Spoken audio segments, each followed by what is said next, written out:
here at Macau first thing this morning.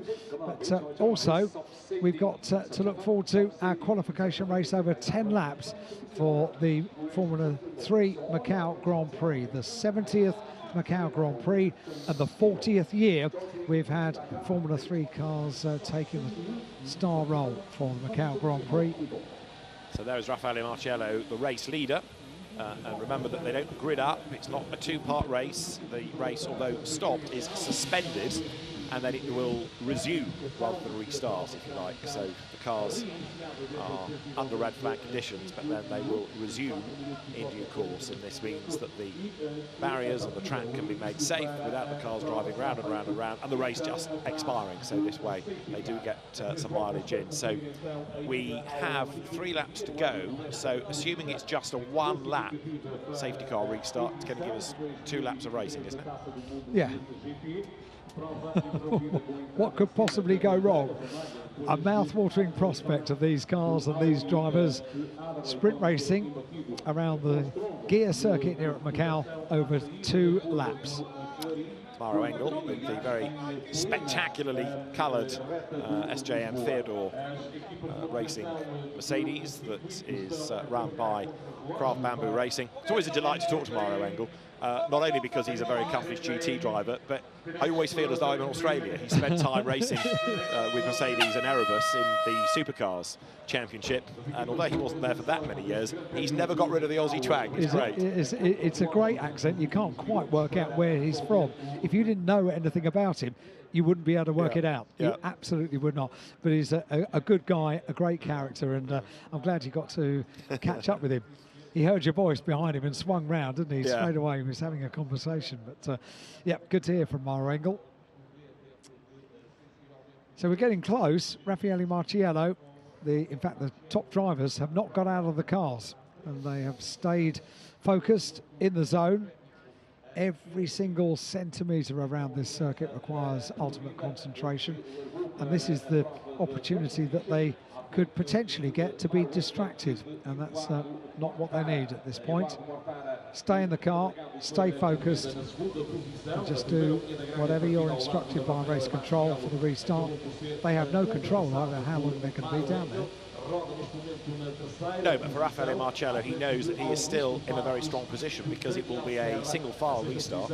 So Maro Engel's got to get up alongside him even to think about attacking, and he's also therefore got to absolutely match Raffaele Marciello's restart. Raffaele will be able to control that, see if he can jump ahead. Eduardo Mortara is good to go. He is the man in 3rd place. One of the drivers, and there are very, very few of them, but he is one that has a waxwork in the museum because he's a Macau Grand Prix winner. He is a winner of this race 4 times. And in 1 minute's time, the pit lane will open. So now, if you're not in the car, you need to be. Engines will fire, and the process of firing up a GT3 car will go through. Start cycle, pit lane being cleared of any extraneous personnel.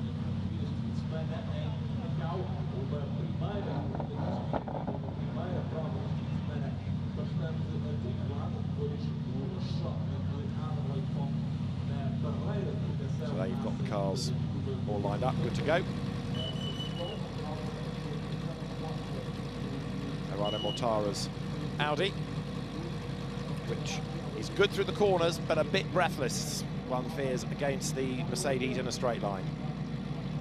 And the problem is there really isn't space to do any overtaking in one of these cars over the part of the circuit that the Audi seems to be absolutely perfect around.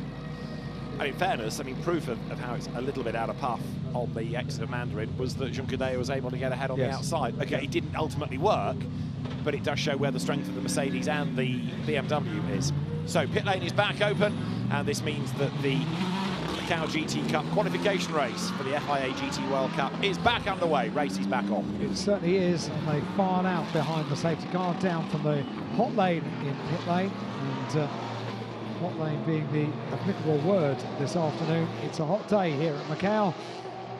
See the heat haze down there as you look back from the safety car. Everybody weaving the cars as much as they can to get tyre temperature back up to where it was before the safety car came out, and then the red flag came out in turn as well. So as much weaving as you can possibly do on this wide part of the circuit early on the lap. Do as much of it as you can now, because once you get onto the hill section of the circuit, it's not really possible. Maybe no, exactly. a wiggle or two past the incident zone, and the safety car heralds the race back underway down to the right-hander at Lisboa. That amazing overtaking opportunity. If you could put down all the angles that you require for the most amazing overtaking opportunity at the end of a long straight, you would probably come up with something like Lisboa, because it is the ultimate test and the ultimate overtaking opportunity on the gear circuit here at Macau. It's the BMW, the 32 BMW that is, of Sheldon van der Linde. Two of them there are. And Augusto Farfus in the second of the BMWs, and that just on screen, the Rover Racing entered BMW. That's Earl Bamber, Alessio Picariello and Kevin Esper, three of those Porsche stars. At the end of this lap, maybe, we will be good to go. It might be that they give it 2 laps, because the second one can get the tyres up to temperature, and then it's a 1-lap shootout. But it'll be interesting to see what the outcome now is from race control.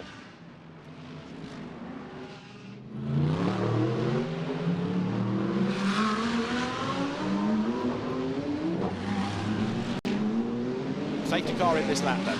So as the cars make their way up towards Donna Maria very shortly, we will go racing at the end of this lap, and then that's going to give us a 2-lap shootout to determine the winner of the qualification race for the Macau GT Cup, the FIA GT World Cup race. 1 lap is fairly dramatic around the gear circuit here at Macau for a restart. 2 laps gives us double the fun for the remainder of this Macau GT Cup race, the qualification race today. 12 laps in total, and tomorrow we have the prospect of 16 laps around the gear circuit under the control of Raffaele Marciello. Pole position yesterday, leading the race today. The beast of Mauro Engel directly behind, and then Eduardo Mortara just behind in turn. The safety car peels off into pit lane. Very soon we're going to be back under full race speed, and Raffaele Marciello pulls the pin. 2 laps to go then, we're back racing. Green flag waved on the start line. Marciello, Engel, Mortara, Farfus, the top 4.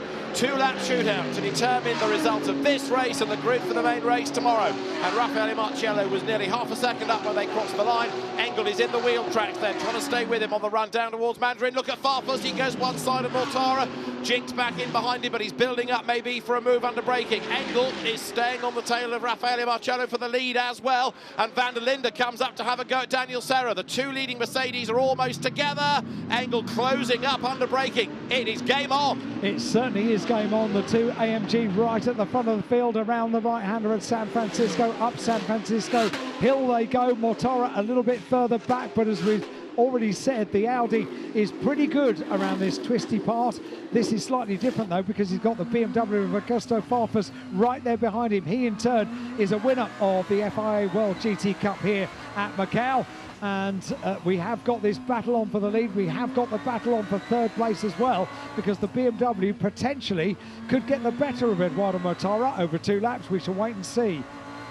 So you're looking back from Mortara's Audi. At this part of the circuit, the Audi is stronger than the BMW. It's able to be a bit more nimble, threading its way between the barriers. And as the race leader, Raffaele Marciello, tries to shake off Mauro Engel, he drops down towards police with Engel inching up under braking. Mortara staying with him on this part of the racetrack though. Yep, so Mauro Engel is in 2nd place. He needs to look at his mirrors as well, because as predicted on this part of the circuit, the Audi very good at the hands of Eduardo Mortara. So Mortara is close on the back of Mauro Engel around Donna Maria. The left-hander, it closes on the exit of the corner. The barrier kind of lures you in as they run now down towards the Melco hairpin. Raffaele Marciello turning the lock on the car. So too at Maro-Engel. Now the circuit opens up. They can really let these cars stretch their legs as they go down through Black Sands, down towards Fisherman's Bend. The conclusion of the lap will come at our bend, and the final lap is about to be started for the Macau GT Cup.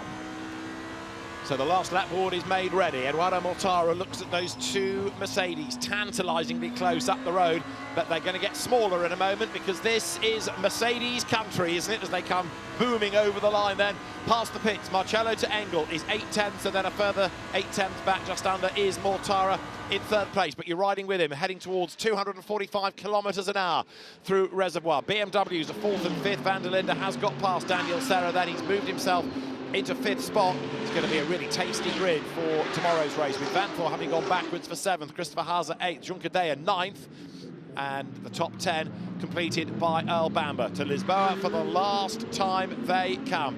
Move from one side of the road to the other. Alessio Picariello has a look up the inside of Earl Bamber, Porsche stablemates, but Picariello absolutely determined to find a way past. Couldn't do it, contact just avoided. Almost couldn't look for a moment. We've lost a few Porsches during this race. We can't afford to lose any more. And good news that they both got through in single file. In fact, everybody has done down at Lisboa, San Francisco, and now the run up through the twisty section, round through Teddy Ip, the left-hander, and then onto the Solitude S's. The change of direction is constant. It's one side to the other side and back again as they thread their way around with the barriers and the walls either side of this twisty hill section on the gear circuit here at Macau. The race leader, Raffaele Marciello, an advantage at the end of the last lap, 0.8 of a second over stablemate Maro-Engel, and then Eduardo Mortara in third, Augusto Farfus in fourth. Half a lap to go then as the cars work their way in the 4th sector on towards Malco. Now you've got Vanthor here chasing after Daniel Serra. He wants his 6th place back, and remember, of course, Laurens Vanthor was 4th on the grid, so it's not been a great race for him. He'll be very frustrated about all of that. Second gear becomes third, and then down to first gear. You virtually come to a stop.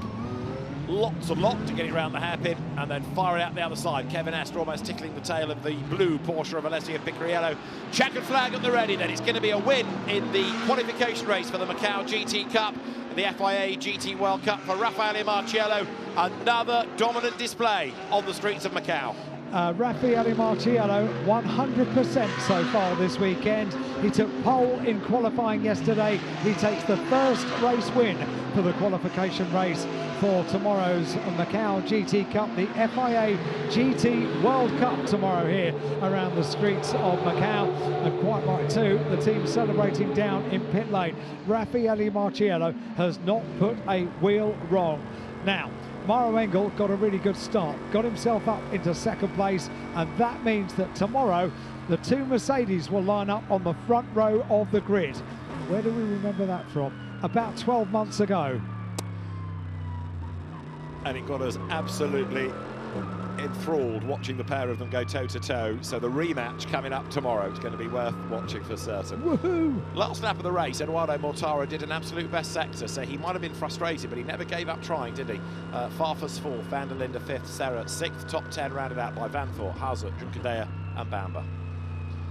Well, it's a shame we had the stoppage, but great racing, great drama, great action, and a superb drive by Raffaele Marciello. And proof that when you get going after the tyres have lost temperature, you can get the tyres up to temperature, you can be careful on that opening lap, and you can get away without having yet another incident. We've seen it a few times over the last couple of weekends when we've had a restart and the tyres have cooled down, and as a result of that, we are unfortunately going from stoppage to stoppage. But when you've got these drivers with this amount of experience, they're able to really make the most of this.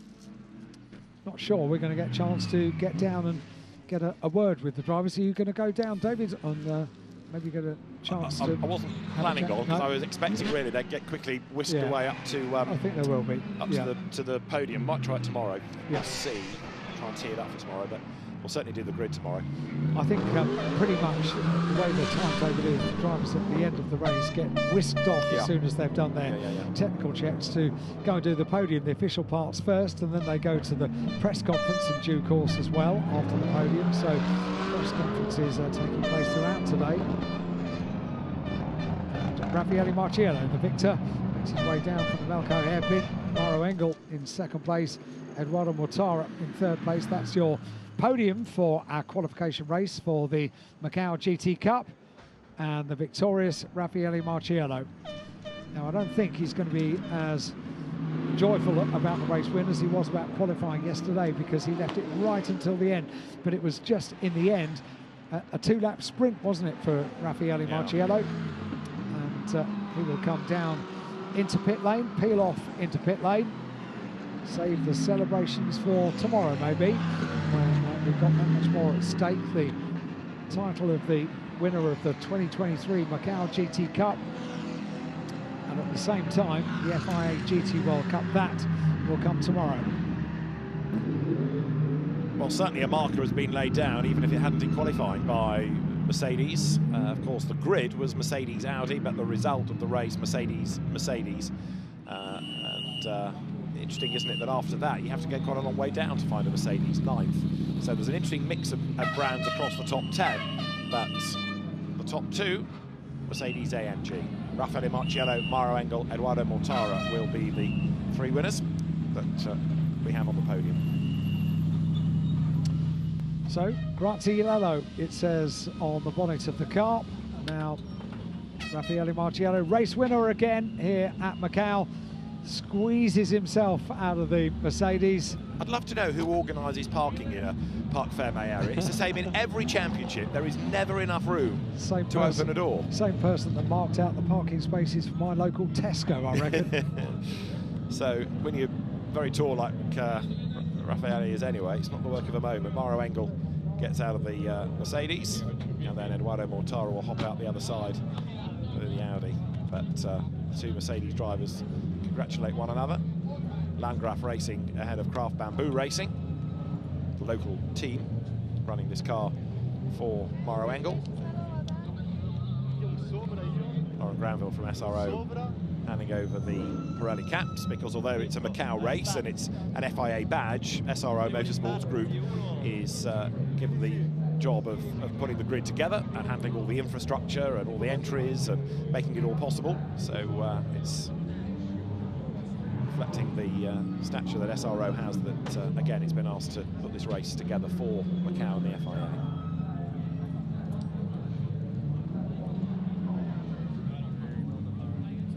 Watch is on, and the team offering to take the crash helmet from Mauro so he can get to the podium unencumbered.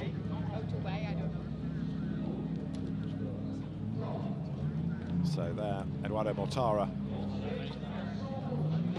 getting out of the car.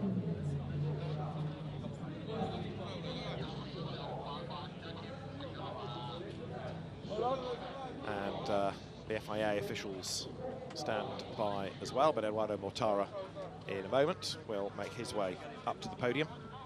I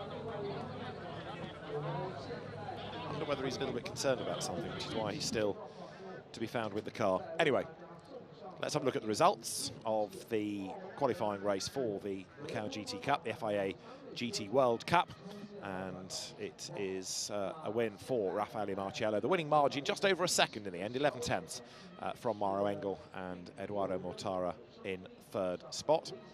4th, Augusto Farfus, Sheldon van der Linde in 5th, Daniel Serra taking 6th. 7th was Laurens Vanthoor ahead of Christopher Hauser, and then Danny Juncadella with Earl Bamber in 10th place.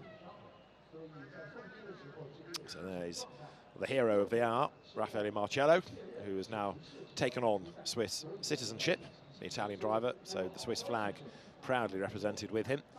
11th place went to Alessio Picariello, 12th in the end, Kevin Est, who did make a bit of progress, but a tough race again for him.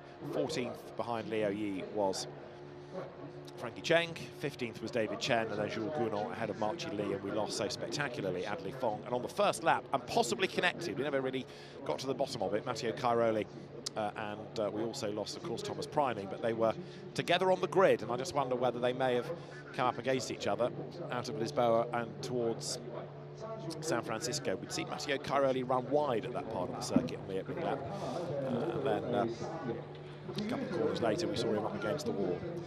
So the drivers go to the podium.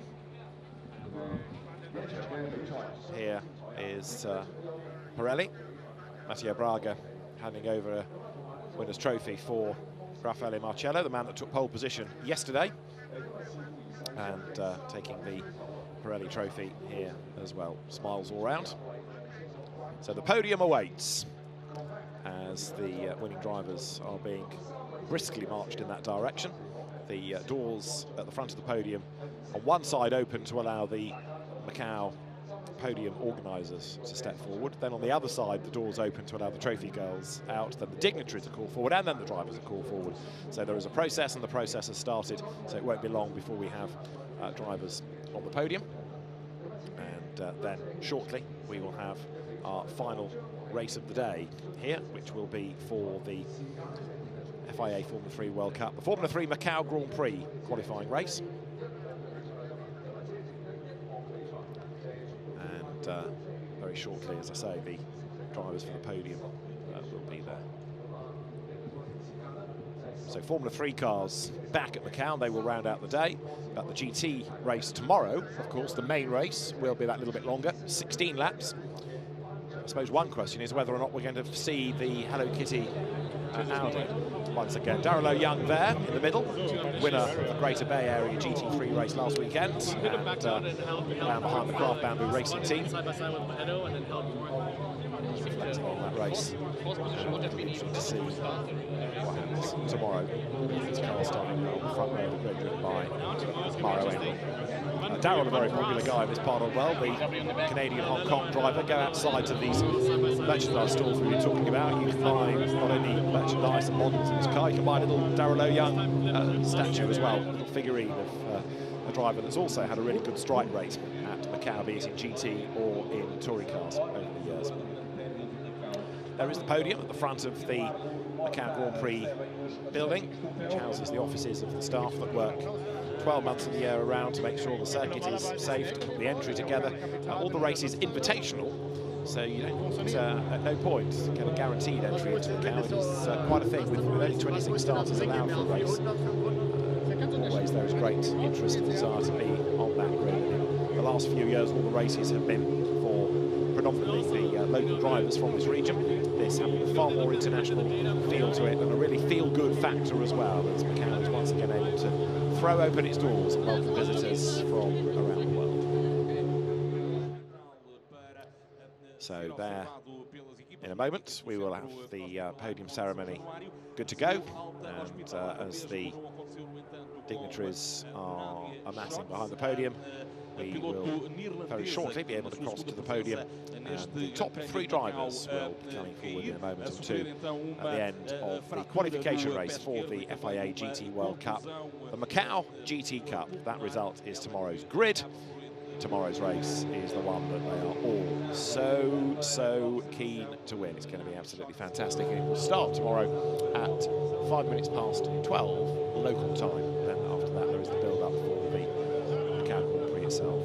Benjamin Franosovici of SRO, who has helped put together this grid and make the race possible, standing in front of the podium, ready to cheer the drivers in a moment with everybody else once they are called forward.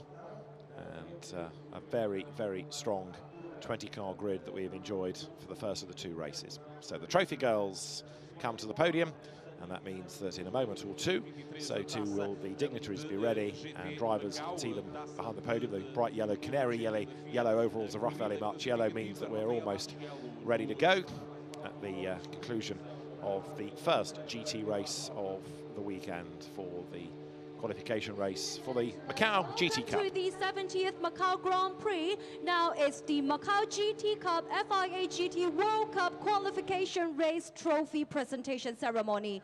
First of all, let's welcome the top 3 finishers to the podium. On second runner-up, number 40, Eduardo Mortada. Welcome, driver. On first runner-up, number 77, Mauro Engel. And the winner is number 48, Raffaele Marcello. Welcome the top 3 winners. And now I would like to invite Ms. Irene Wong, Senior Vice President of Public and Community Relations of MGM, to present the laurel and trophy to the second runner-up. And our second runner-up driver is Mortada. Congratulations. And now I would like to invite Ms. Wong. Please also present the laurel and trophy to our first runner-up, Maro Engel.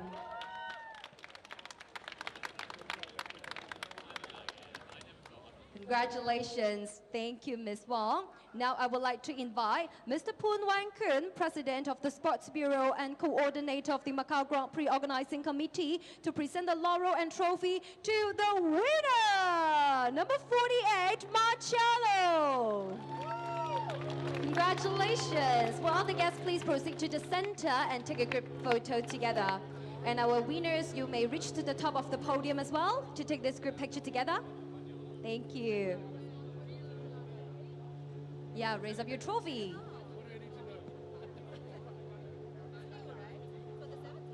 Yeah, you may reach to the top of the podium and take one more, please. Thank you all the guests. Thank you very much. Would drivers please remain on the podium? Please remain on the podium for some questions. Thank you, our girls first. Thank you. And now I will pass the time to Chris for some questions to our drivers, please. Thanks very much. Let's catch up with our top three. We'll start with Eduardo Matara. Eduardo, well done. Nobody knows this place better than you. 4 wins in GTs, a winner twice in Formula 3. Can you describe to us what this place means to you, what this track is like to drive? Well, Macau is a very unique racing track where, as driver, you know, you have a lot of fun driving it. You had a lot of pleasure, you know, during these 2 days driving my Audi R8 around this track. Unfortunately, today we could not really, you know, get the first positions, but we still have tomorrow, and we will try even harder. Do you know where you might be missing out, where you can find a little bit more pace to keep up with? They were, they were really quick today. I'm sure that we will sit down, you know, sit down with the engineers. Try to look where we can, you know, have some, a little bit more pace, and hopefully we can challenge them a little bit more tomorrow. Well done, Eduardo. Good to speak to you. Right, second place, Maro Engel. Maro, it's a long time ago, but if you can remember it, please can you talk me through that the start for second place? That was phenomenal, around the outside at turn 2. Yeah, it's always a tough and exciting start here. Obviously, already turn 1. Managed to get a good run on Edo there, and we're side drafting on the way to turn 2, and I was just a bit ahead, so it was enough to stick it around the outside. I mean, was definitely always a heart and mouth moment, but yeah, it went well, and obviously a good move to get up 1 position, and hopefully we can move up 1 more position tomorrow. And what a field of drivers to be amongst. 20 unbelievable drivers this weekend. It's really tough out there. Yeah, the field's incredible, and you know, everyone in this field has won championships, has won at the highest level. So it's really a strong field, and obviously really challenging. Well done, Mara. Good luck to you tomorrow. Edge past you. This is shaky. I made it. Raffaello, what a wonderful 5 years you've had with Mercedes. You won everything there is to win. Feels a bit like it might be written in the stars this weekend to end on a real high. You've had a fantastic. To 7 years, not 5, so I'm getting old. But I mean, yeah, I had an amazing 7 years with them. We won almost everything, so I mean, I cannot complain. And yeah, for sure, I will try to end my life in MG tomorrow with a victory for sure. What does this place mean to you, Macau? Is it good to be back after 4 years away? I was there last year already, so I mean, me, Edo, and Maro, we were there together last year, so it was different without the people, and I mean, this year it's nice to be back with the Fiat GT World Cup. There are many strong cars, so it's fantastic, and if I can win, it's even better. If I cannot win, I will not like anymore this place. Well done today, great drive. Good luck tomorrow. Thank you. Well done to our top 3. Give them a round of applause. We'll see them all again for the main race tomorrow. And that top three is Eduardo Mortara, third, Mauro Engel, second, Raffaele Marcello in the yellow overalls in the middle. Yet another victory in a Mercedes, yet another victory at Macau, and great racing that we've had. And we look forward to more because there is a longer race tomorrow for the FIA GT World Cup. The drivers will make their way off the podium and to the press conference. Mauro Engel celebrating in style, and we'll have a look at the highlights of the qualifying race here at Macau.